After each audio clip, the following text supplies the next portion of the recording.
in Thompson. Well, the field heads down into turn number 3. Ladies and gentlemen, get up and wave, make some noise, because we are about to send them off. 750 races. Thompson Speedway is the showcase here tonight. Off turn number 4, Ron Silk, the pole sitter in the outside lane, sees a green flag, and for the 750th time, the NASCAR Whelen Modified Tour is underway. There's no question about it. Silk takes advantage of things initially on the start, but down the back straightaway, Monsignor runs directly in the tire tracks with car 51. Remember, Silk is not a regular on the Whelen Modified Tour this season, and there is a rivalry between him and Justin Monsignor. He certainly does, and he's not just riding. He is trying to stay within striking distance from, of course, Ronnie Silk. Silk, the mastermind behind him, is Phil Moran, as that car is hooked up today. Surprise, folks, in the final lap of practice. His first lap was not good, but when it came to time trials, lap number 1, he threw away, and by lap 2, he was at the top of the chart. Justin Monsignor, Ryan Stone, his crew chief, did not think that they had a tremendous amount of speed in that 51, and they said before qualifying they were going to take a swing at it, and so far that worked because they're up to second. And it ended with a victory. Meanwhile, trouble on the front straightaway. Eric Berndt across the left front tire of Luke Baldwin goes airborne, hard lick for the 11 of Eric Berndt, and heavy damage also on the 7 New York of Luke Baldwin. Was Tom Baldwin Sr. to test it. Here's the situation.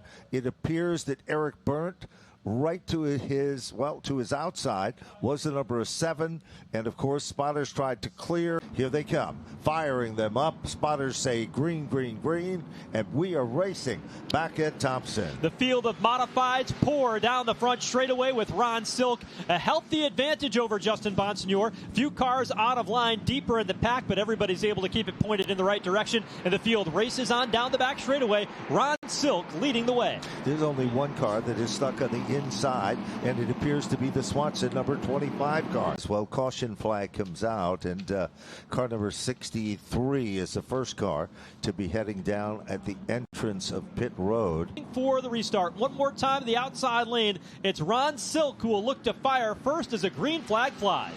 Well, the green flag comes out, and it is still Ron Silk in command. But already, the story is a pair of Monsignors side by side, up on the wheel and on the outside. Kyle Monsignor, the pink and black machine, works its magic and moves quickly to the outside lane. They are side by side. Kyle Monsignor is up to second. He tries to sink in down underneath the USNE-powered machine. They come together, make a little noise, but the end results, Ripkema gets away. Kraus is following him in his tire tracks, and then it is Max Sacco. A couple of different ways Trouble, to pass. turn 1, we've got Luke Baldwin into the outside wall down there in turns 1 and 2, and the caution is out for the 3rd time here today. Cars rolling through turns 3 and 4, and they're going to go ahead and just put the red flag out after the hard hit down into turn 1. Tough night for Tommy Baldwin and his team. Luke Baldwin there.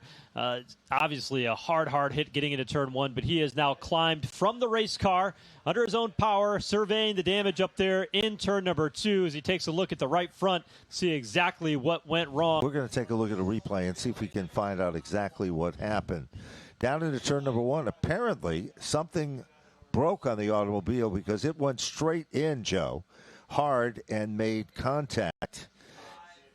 Yeah, there you can see the air cleaner coming off the engine of the car, the right front, the tether holding it on top of the car. Luke, first and foremost, are you okay after that big hit? Yeah, I'm all right. I'm all right. Do you have any idea what happened there? Yeah, when got stuffed on the fence on like lap 10, 15, whatever it was, it obviously hurt the front. We were working on it, working on the toe, and so I think the tire rod was just never all the way tight. Right front tire rod was never all the way tight. So as soon as I spun a little bit of tire, trying to drive it, stay on the lap we were on, once the right front tire went right, it stayed right, and then snapped going into 1 and just never had a chance. Thanks, Luke. I'm glad you're okay. As they bring them around to the green flag on lap number 74 as they cross the line. Their tires are 40 laps older than everybody else who came down pit road. Matt Hirschman first among them, restarting 10th on the outside of row 5. But it's McKennedy to the race lead. Now the battle is on for second as they scatter deeper in the pack with Hirschman under attack underneath Tommy Catalano. No question about it. Hirschman continues to try to guard the spot. Patrick Emmerling runs right there behind him. No one stepping out of line right now. Look at the struggle for Justin Bonsignore and Ron Silk. They were leading this race. Certainly some of the fastest cars on track. Right now they are mired back in traffic. Justin Bonsignore just gets by Eric Goodale for 12th. Behind them, Ron Silk trying to follow in through the tire tracks, but the outside lane of Austin or Andrew Krause is really holding these fast cars up, at least the cars that were fast before that caution. It certainly is, and all of a sudden, Bonsignore has broken through. Quickly, because those two cars are good.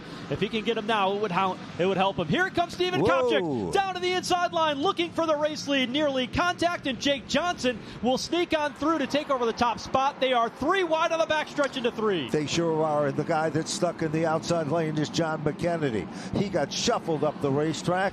Here comes Patrick Emmerling now. Meanwhile, Teddy Hodgson tries to work his magic down underneath the 3 car of Tyler Ripkema. It is between Austin Beers and Kyle Bonsignore. That's on the left side of your screen. On the right side, Silk's car just backed up, gave the position away. It is Justin Bonsignore, and Chase Dowling's come to life. His car is loosened up in the top side of the racetrack. Second place now belongs to Patrick Emmerling. He can set his sights on Jake Johnson. He's got 53 laps to see if he can track him down, and there is more than enough time with 1.6 seconds between the two and fresh tires, 40 laps to the good.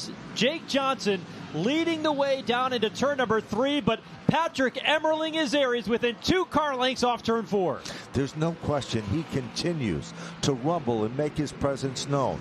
Watch the 1 car as it goes down the back straightaway. On the last circuit, that car would launch and he would be able to wheel in. You just saw it there. Unbelievable power and setup. Jake Johnson still in command, but Patrick Emmerling now takes a sneak peek to the bottom of the racetrack. Emmerling trying to take advantage of a loose Jake Johnson. He'll razzle-dazzle his way to the inside lane and take over the top spot. It's a brand new race car that they brought to Thompson here tonight for this event. It's painted like the Big Red Machine, Dick Armstrong, and Jeff Bodine that made it famous. Tonight, history in the making, 750th race for the NASCAR Whelen Modified Tour. And as he guides the car through turns 3 and 4, that race number 750 is going to go to Patrick Emmerling. He wins tonight at Thompson Speedway, his 2nd of the season and 9th of his career in 2025.